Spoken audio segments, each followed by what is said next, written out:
est chair, donc il n'y a plus intervention des sorciers. Tout a pris fin le jour que tu as reçu Jésus-Christ comme Seigneur et Sauveur. Il n'y a donc pas part de la possession de ceux qui sont dans le monde, une partie des possessions dans le cœur du chrétien ou dans sa vie. Il n'y en a pas. Il n'y en a pas. La deuxième raison, c'est que cette personne qui a reçu Jésus-Christ comme Seigneur et Sauveur, le Saint-Esprit habite en lui. Et le Saint-Esprit n'habite pas en lui partiellement. Le Saint-Esprit n'est pas un deuxième esprit dans le croyant. Le Saint-Esprit est l'unique esprit qui se trouve dans le croyant, le soustrayant de toute influence d'autres esprits. Parce que le grand des esprits habite dans le croyant.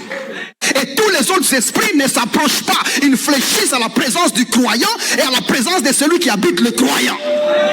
Ce n'est pas possible que le chrétien, celui qui est né de nouveau, puisse être possédé parce qu'il est déjà habité.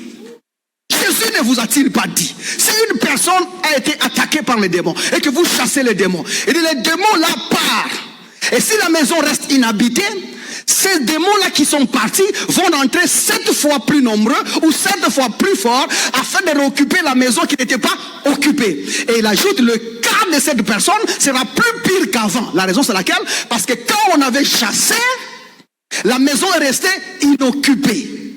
Mais maintenant, depuis qu'il est ressuscité, le démon qui était en nous sont partis. Et à leur retour, ils ont trouvé que le Seigneur des Seigneurs a établi son trône de gloire en nous. Nous sommes correctement occupés.